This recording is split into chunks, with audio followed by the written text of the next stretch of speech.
బంధ కవిత్వం తెలుగు భాషా నైపుణ్యం అనే అంశం మీద ధారావాహిక ప్రసంగం చేస్తున్నారు శ్రీ లోకనాథం గారు.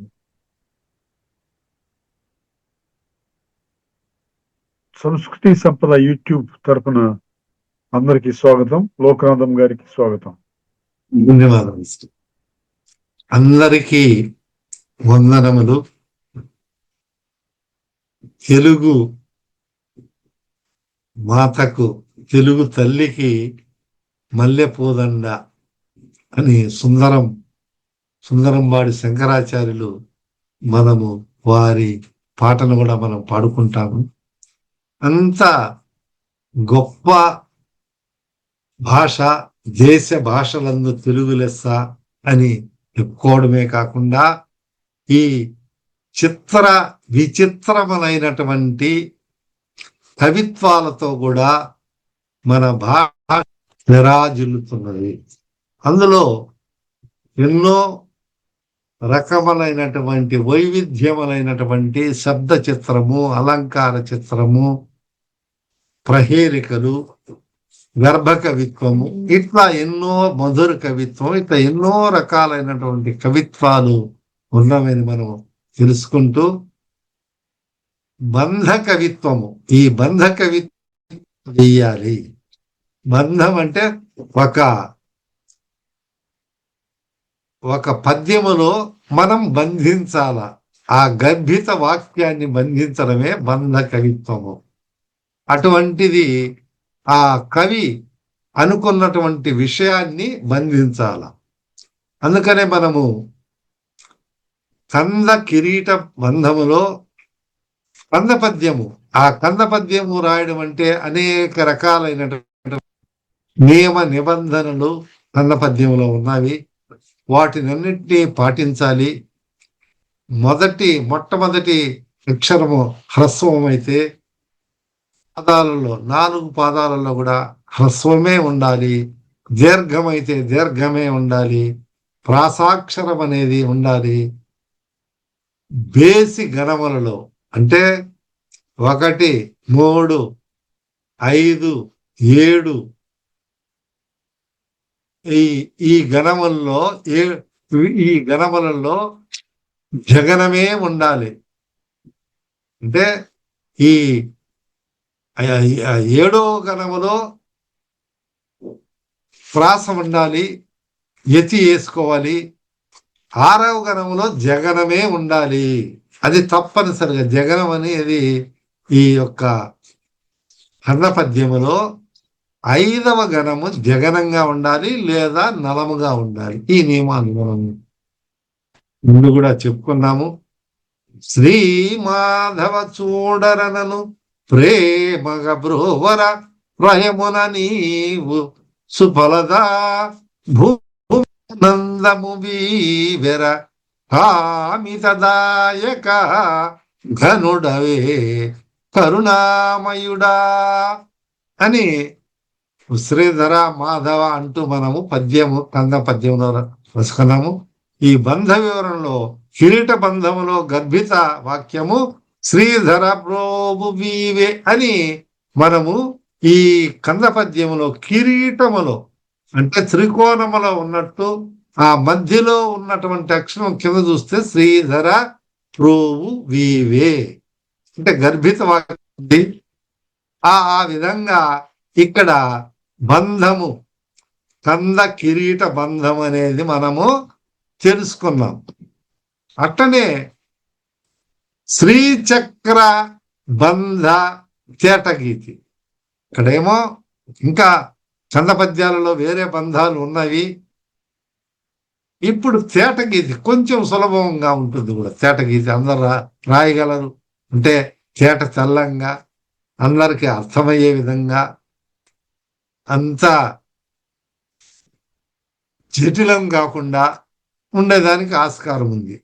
దీనిలో ఈ పద్యములో శ్రీచక్రము అంటే శ్రీచక్రం మీరు అందరూ చూసుంటారు. మన పూజా గదుల్లో, తర్వాత మన ఇళ్లల్లో, గృహంలో కూడా చక్రం అంటే శ్రీచక్రము అంటే శ్రీ అనేది మధ్యలో పెట్టి మంచి శ్రీచక్రం ఉంచి పూజ చేస్తే ధనధాన్యాలు అష్టైశ్వర్యాలు కలుగుతాయని ఏ విధంగా మన వాళ్లకు ప్రగాఢమైనటువంటి విశ్వాసం ఉందో, ఈ కవి కూడా శ్రీచక్ర బంధములో బంధించి రాసినట్లయితే ఆ కవికి కూడా అష్టైశ్వర్యాలు లేకపోతే ఆ సౌభాగ్యము సర్వ సంపదలు కలుగుతాయని కవుల భావన కూడా ఉంది. ఏది ఏమైనప్పటికీ చక్రములో బంధించాలి. ఈ తేటగీతిలో 4 పాదాలు, తేట ఈతి మాలికలు అయితే మనము పాదములను పెంచుకుంటా కూడా పోవచ్చు, దానికి ఏమి దోషము లేదు. అంటే అది ఒక మాలగా, తేటగీతి మాలిక 4 ఉండొచ్చు, 5 ఉండొచ్చు, 5 పాదాలతో 6 పాదాలు 7 రకరకాలుగా, కొంతమంది 20 కూడా రాసినటువంటి వాళ్ళు ఉన్నారు. వావిలికొలను సుబ్బారావు గారు అయితే ఆయన తేటగీతి పద్యాలలో 20 పాదాలు కూడా పెట్టి రాశారు. టెంకాయ చెప్ప శతకము కలదే నీకంటే గొప్ప టెంకాయ చెప్ప. కవికి ఏది అనర్హత కాదు కవిత్వం చెప్పేదంటే, ఆయన టెంకాయ చెప్పల గురించి తేటగీతిలో చెప్పారు. కలది నీకంటే గొప్ప టెంకాయ చెప్ప అంటే ఆ టెంకాయ చెప్పును ఆయన తీసుకొని భిక్షమెత్తి ధనాన్ని రోగు చేసి ఇంటింటికి తిరిగి ఆ వచ్చిన ధనముతో శ్రీరామ కోదండరామ స్వామి ఆలయాన్ని జీర్ణోద్ధరణ చేశారు. అది చరిత్ర. మనము గొప్పగా చేసినటువంటి వాళ్ళని గురించి మనం తెలుసుకుంటున్నాము. ఇక్కడ మనము ఈ తేటగీతిలో ఒక పద్యం, ఆ పద్యం ఏమిటంటే దేవ దేవ రఘువీర. ఇది కూడా ఆయన రామునికి చెందిన పద్యం కాబట్టి నేను ఆ వావిలికొలను వారిని చెప్పాను. మహాత్ములను తలుచుకుంటే అది చాలా మంచిది మనకు కూడా. దేవ రఘువీర శ్రీరామ దివ్యదాత సుగుణ శోభిత శ్రీధర సుందరేశ వినుతి జేసదా శ్రీకర విశ్వవీర దేవ సుర వినుత శ్రీశ ధీరదేవా. అంటే ఈ 4 పాదాలు, కొంతమంది ఇన్ని పాదాలు ఎందుకు, 4 పాదాల్లోనే మీరు చెప్పాలయా పద్యము, అది కదా గొప్ప అని అంటారు. అంటే మనం కవి నిరంకుశుడు అనే భావన కూడా ఉంది. ఎందుకంటే ఆయన నా కవిత్వము, నేను నా ఇష్టము, నా హృదయంలో పొంగినది నేను రాశాను, నేను అనుకున్నది నేను రాశాను అని చెప్తారు. అది మనందరికి కూడా తెలిసినటువంటి విషయమే. అంటే ఇక్కడ ఈ తేటగీతి పద్యమును దేవ రఘువీర శ్రీరామ దివ్యదాత సుగుణ శోభిత శ్రీధర సుందరేశ వినుతి చేసద శ్రీకర విశ్వవీర దేవ సుర వినుత శ్రీశ ధీరదేవా. ఇది చాలా సులభం, అర్థమేమి చెప్పనవసరం, చెప్పకుండానే కూడా ఈ తేటగీతుల్లో అర్థమైపోతావు. దేవ రఘువీరుడా, రఘువంశానికి వీరుడవయ్యా నువ్వు శ్రీరామ, దివ్యదాత. ఆయన అందరికీ అడిగిన వాళ్ళకంతా ఆయన ఎన్నో ఆ రాజ్యములో అయోధ్యలో అడిగిన వాళ్ళకి అడిగినట్టు ఇచ్చారా, అడక్కపోయినా కూడా ఆయన మోక్షాన్ని ప్రసాదించినాడు.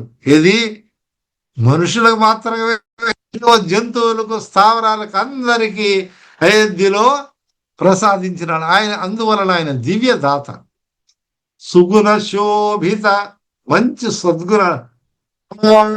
సద్గుణ సంపన్నుడు అని పేరు ఎవరికి, శ్రీరాముల వారికి. ఎవరయ్యా ఈ లోకములో ఇన్ని సద్గుణాలతో ఉన్నాడంటే నారదుల వాళ్ళు చెప్తారు. ఉన్నాడయ్యా ఒక ఆయన, ఆయనే శ్రీరాముడు. శ్రీధర సుందరేశ వినుతి చేసెద శ్రీకర. నిన్ను వినుతి చేస్తానయ్యా, నిన్ను నుతి చేస్తాను అని శ్రీకర విశ్వవీర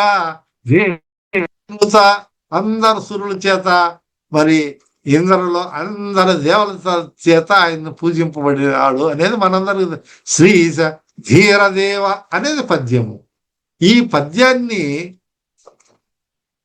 చక్రబంధములో మనం ఇది బంధించబడినది. అంటే ఇక్కడ 4 పాదాలు ఉన్నాయి కదా, ఈ చక్రము ఒక గుండ్రంగా ఉంటుంది కదా. ఇక్కడ ఈ చక్రము ఈ ఈ ఒకవైపేమో పద్యం ఉంది, అంటే నేను ఇప్పుడు చెప్పినటువంటి పద్యం ఉంది.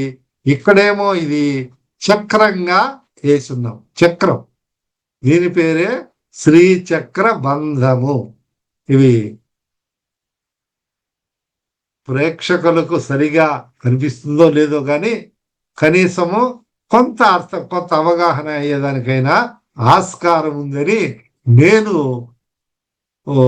ఒక ఈ చక్రబంధాన్ని గీచి ఇట్లా చూపిస్తే కనీసం కొంచెం బాగుంటుందేమని. అయినా అంత స్పష్టంగా కనిపిస్తుందో లేదో కానీ ఈ చక్రం అయితే మీకు కనిపిస్తా ఉంది, నేను చూశాను. ఈ చక్రములో మొట్టమొదటి 3 రకాలైనటువంటి పాదాలను ఏమిటి? ఆ మొట్టమొదటి పాదము ఏంటి?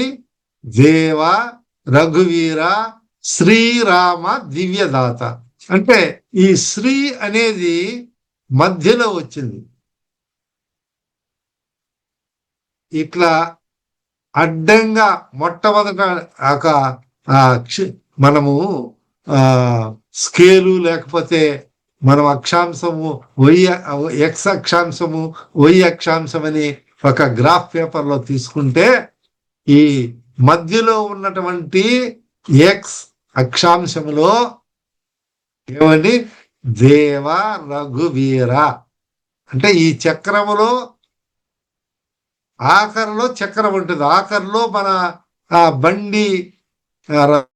బండికి లేకపోతే ఒక గుర్ర బండికో లేకపోతే ఒక ఎద్దుల బండికో చక్రాలు ఉంటాయి కదా, ఆ మధ్యలో ఉండేది శ్రీ అనేది ఇరుసు అనుకోండి.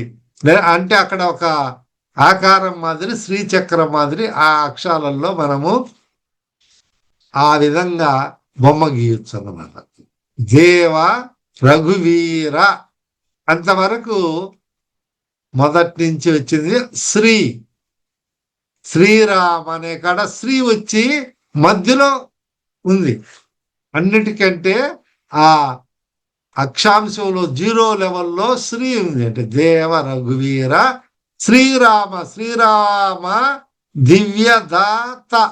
అంటే ఈ రౌండ్ అయినటువంటి ఈ చక్రములో ఇక్కడ దేవ అని ఉంటే ఇక్కడ ఈ అక్షాంశంలో దేవ, రఘువీర, శ్రీ, ఈ మధ్యలో శ్రీ ఉంది. నేను వేలు పెట్టి చూసిన శ్రీ.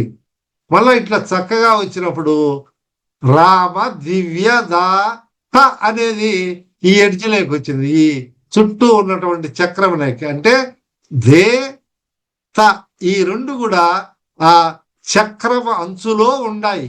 ఇవి మధ్యలో ఉన్నటువంటి ఇరుసులో శ్రీ ఉంది.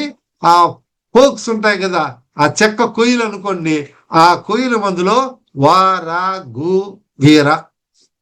దేవాలో దే అనేది చక్రములో ఉంది, వా కిందికి వచ్చింది, రఘువీర. మళ్ళా శ్రీ అనేది ఒక అక్షరం మధ్యలోకి వచ్చింది. అంటే ఇప్పుడు ఒక పాదం పూర్తయింది. అంటే దేవ, రఘువీర, శ్రీరామ దివ్యదాత అనేది పూర్తయింది మనకు. ఇంకా రెండవ పాదం సుగుణ శోభిత శ్రీధర సుందరేశ. అంటే ఇంకా 2వ పాదములో సుగుణ అంటే మీరు క్లాక్ వైజ్ ఇట్లా దిగి వస్తే ఆ దే అని రాసిన కాడ ఇది వై అక్షాంశంలో పెట్టాను. కరెక్ట్ గా వై అక్షాంశంలో ఉంది. అంటే ఇక్కడ నుంచి ఇట్లా పైకి, ఇక్కడ నుంచి ఇట్లా పైకి, ఇదేమో ఇట్లా పెట్టాము. ఇప్పుడు ఈ వై అక్షాంశంలో ఉన్నటువంటి సుగుణ శోభిత, ఇక్కడ ఇక్కడ ఉన్నటువంటి చక్రములో, ఆ చక్రములో ఆఖరిలో సు ఉంది. సుగుణ శోభిత, సుగుణ శోభిత. సు అనేది ఆ చక్రమ యొక్క అంచులో ఉంది. అక్కడ ఏ విధంగా దేవ అనే కాడ దే ఉన్నదో ఇక్కడ సుగుణలోని సు ఉంది. మధ్యలో మళ్ళా ఇక్కడ సుగుణ శోభిత శ్రీధర సుందరేశ, శ్రీమతి శ్రీధర సుందరేశ, అది చక్రములో ఆ చక్రములోకి వచ్చింది. అంటే కింద భాగమునేమో సు వచ్చింది, అంచులో ఏమో శ వచ్చింది. ఇంకా మూడో పాదము, ఆ మూడో పాదము మనకు 2 పాదాలు అయిపోయినాయి. ఈ మూడో పాదంలో వై అక్షాంశములో ఎక్స్ అక్షాంశము పూర్తయినాయి. ఇంకా ఒక పోక్, ఈ చక్రానికి ఉన్నటువంటి ఆ చక్రంలో ఆ కొయ్యిలో ఇంకో మూడవ పాదము వస్తుంది. ఆ పాదం ఏమిటి అంటే వినుతి చేసే శ్రీకర విశ్వవీర. అంటే వి అనేది ఎక్కడ వచ్చినది అంటే ఈ సు తర్వాత వి వచ్చింది. ఈ యొక్క ఆ అశోక ఎట్లా ఉంటాయో ఆ విధానం అనుకోండి. ఇక్కడ మనము 3 వేసాము. ఈ చక్రంలో 3 అనమాట. వై అక్షాంశంలో 1, ఎక్స్ అక్షాంశంలో 1, మధ్యలో ఇంకొక అంశం. దాంట్లో వినుతి చేసేదా, వి అనేది చక్రంలోకి వచ్చింది, అంచులోకి. వినుతి చేసేదా శ్రీ అనేది మధ్యలో ఉంది. శ్రీకర విశ్వవీర, రా వచ్చేసి ఆఖరి చక్రంలోకి వచ్చింది. ఇప్పుడు మనకు మిగిలినది ఏంటి? ఆఖరి పాదం ఏంది? ఆ ఆఖరి పాదం దేవ సుర వినత శ్రీస ధీర దేవ. ఈ 4వ పాదము మనం బంధించాలి. ఇప్పుడు ఇది ఎక్కడ బంధించినామంటే ఈ చట్రం అంచులో ఉంది కదా. ఈ చట్రానికి ఈ చుట్టూ ఉన్నటువంటి అక్షరాలలో 3 పాదాలలోంచి ఇక్కడ మధ్యలో 1, ఆఖరిలో 1, అట్లా 6 అక్షరాలు వచ్చినాయి కదా. ఈ చట్రంలోనే, ఈ రౌండ్ లోనే మనం మొట్టమొదటి చెప్పుకున్నటువంటి 3 అక్షరాలు ఏమిటంటే దే, మొదటి దే, సు, వి, ఇట్లా త, శ, ర. ఈ అక్షరాలు చట్రంలో ఆఖరి అంచులో ఉన్నటువంటి దేని నుంచి వచ్చినాయంటే ఆ ముందున్నటువంటి 3 పాదాల్లోని మొదటి అక్షరము ఆఖరి అక్షరములో వచ్చినాయి. అది మనకు తెలుసు. ఇక్కడ మనం బొమ్మ చూస్తే మనకు ఆ విధంగా తెలుస్తుంది. ఇప్పుడు 4వ పాదము ఆ అక్షరాలు అట్టే ఉండాల, వాటిని మార్చకూడదు. ఆ మధ్యలో ఉంది చూడండి, ఒక పొక్కు, ఒక చట్టానికి ఇంకొక ఉన్నటువంటి కోయిలకు మధ్యలో ఉన్నటువంటి ఆ అక్షరం పెట్టుకుంటా పోతే అది 4వ పాదం రావాలా. అర్థమైందండి? 4వ పాదములో దేవ సుర వినుత శ్రీశ ధీర దేవ అని చెప్పాం. ఇందులో మనకు ఆల్రెడీ అంటే ముందుగానే ఒక 6 అక్షరాలు వచ్చేసినాయి. ఎట్లా వచ్చినాయి? మొదటి పాదములో 2 అక్షరాలు, మొట్టమొదటి అక్షరం దే వచ్చింది, లాస్ట్ లో ఉన్నటువంటి దాతలో ఉన్నటువంటి తా వచ్చింది. అట్లే సుగుణలో సు వచ్చింది, ష వచ్చింది. అది ఎట్లా వచ్చింది? ప్రకారమే. అంటే ఆ మొట్టమొదటి ఉన్నటువంటి ఆ కొయ్యకు మొట్టమొదట్లో దే ఉంటే లాస్ట్ లో తా ఉంటుంది. ఇట్లా 2వ అక్షరం ఇట్లా వేసినప్పుడు ఈ 6 అక్షరాలు వినుతి వేరా వచ్చింది. వీటినంతా కూడా ఇప్పుడు మనకు దేవ సుర వినుత శ్రీస ధీర దేవ అని రావాలా. ఇప్పుడు మనం దే కానించి మనము బిగిన్ చేశాము, ప్రారంభించాము. అక్కడి నుంచి మనము అక్షరాన్ని ఆ ఆ చట్రములో, అంచులో ఉన్నటువంటి చట్రములో దే సు, మొదట పాదములో దే ఉంది, రెండవ పాదములో సు పెట్టాము, సుగుణ దాంట్లో సు. మొదటి పాఠంలో దేవ రఘువీర, ఇక్కడ సుగుణ శోభిత. కాబట్టి ఈ మధ్యలో 4వ పాదంలో ఉన్నటువంటి అక్షరం ఏంది? దేవ అన్నాము. ఈ దేవా దే సుకు మధ్యలో, ఆ రెండు కొయ్యల మధ్యలో, ఆ రెండు అంచులలో, ఈ పోక్స్ లో ఉన్నటువంటి మధ్యలో వా పెట్టాము. అప్పుడు ఏమింది? దేవా అని వచ్చింది. దేవా ఏమిటి? సుర వినూత అని మనకు సుర వినూత రావాలి. ఇప్పుడు దేవ సు, ఈ మధ్యలో సూకు వీకు వినుతుల మధ్యలో ఏం పెట్టాము? రా పెట్టాము. పాదములు అదే ఉంది కదా. ఇట్లా దేవ సుర వినూత అని ఉంది. అప్పుడు ఈ రెండు మధ్యలో, ఈ రెండు చట్టంలో కొయ్యల్లో మధ్యలో రా పెట్టినప్పుడు దేవ సుర వి, అది రెండో పాదము. మూడో పాదంలో ఉన్నటువంటి వి మొదటి అక్షరం. వినుత అంటే ఈ తా ఎట్లొచ్చింది? మొదటి పాదంలోని ఆఖరి అక్షరం. కాబట్టి దేవ సుర వినుత. మళ్ళా పద్యములో ఏముంది?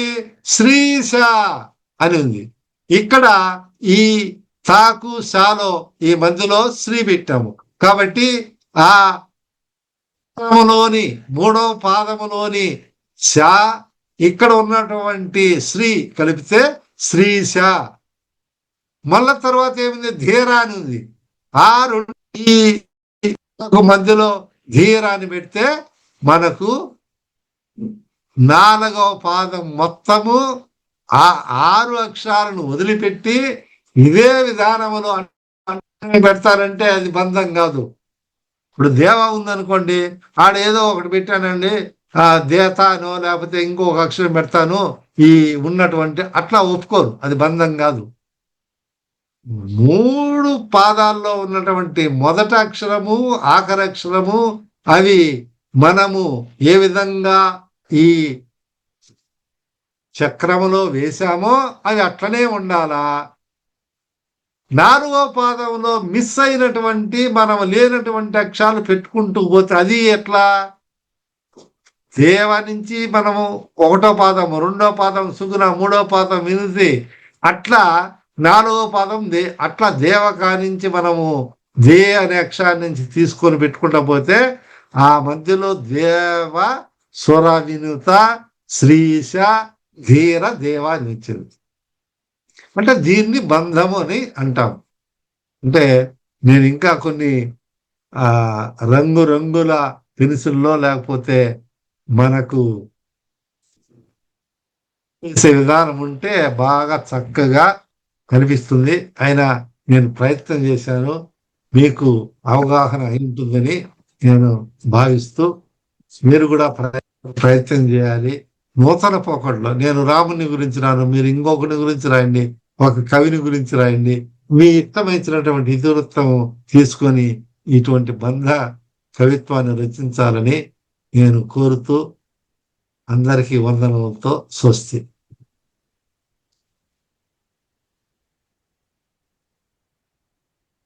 తెలుగు భాషా నైపుణ్యం అనే శీర్షికలో ఈరోజు బంధ కవిత్వం గురించి చక్కగా వివరించిన శ్రీ లోకనాథం గారికి ధన్యవాదాలు. ధన్యవాదాలు సార్.